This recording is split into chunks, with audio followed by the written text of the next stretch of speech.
नांदेड जिल्हा परिषदेचे शिक्षक सुनील मोरे यांनी आपल्या 2 चिमुकल्या मुलासह आत्महत्या केली। ही आत्महत्या अधिकाऱ्यांनी जिल्हा परिषदचे गट शिक्षण अधिकारी, विस्तार अधिकारी आणि प्राथमिक शिक्षण अधिकारी फुटाणे मॅडम यांच्या जाचाला कंटाळून यांनी आत्महत्या केलेली। मयत सुनील मोरे यांनी 8/2025 रोजी 10 पानी एक पत्र दिलेले जिल्हा परिषदला की गट शिक्षण अधिकारी कशा प्रकारे मयत सुनील मोरे त्यांच्या पत्नीला कशा प्रकारे त्रास देतात, त्याची बदली 0 विद्यार्थी ज्या शाळेत आहेत अशा ठिकाणी करून त्याला मानसिक त्रास देण्याचं काम गट शिक्षण अधिकारी, विस्तार अधिकारी यांनी केलेले, म्हणून त्यांनी आत्महत्या केलेली। आणि आत्महत्या केल्यानंतर शिक्षण विभागाचं प्रमुख कोण आहेत? फुटाणे मॅडम आहेत।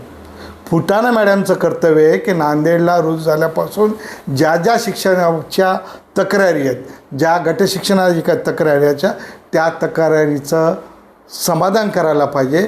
परंतु सुनील मोरे प्रकरणामध्ये उलट गट शिक्षणाधिकाऱ्याच्या सांगण्यावरून फुटाणे मॅडम यांनी खतपाणी घालण्याचं काम केलेलं आहे।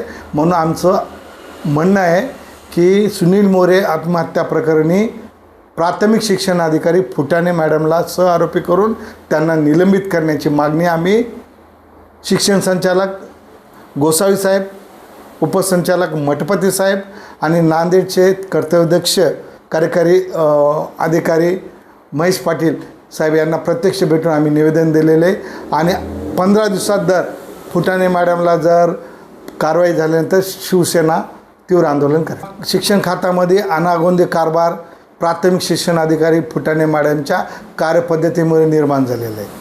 शिवसेना उद्धव बाळासाहेब ठाकरे पक्षाच्या वतीने मी आवाहन करतो, ज्या शिक्षकावर अन्याय झालेला आहे त्यांनी तात्काळ आमच्याशी संपर्क साधावा अथवा नांदेडचे मुख्य कार्यकारी अधिकारी जिल्हा परिषद महेश पाटील यांच्याशी संपर्क साधावा आणि या सुनील मोरेला न्याय देण्यासाठी आम्ही रोडवर उतरणार आहोत।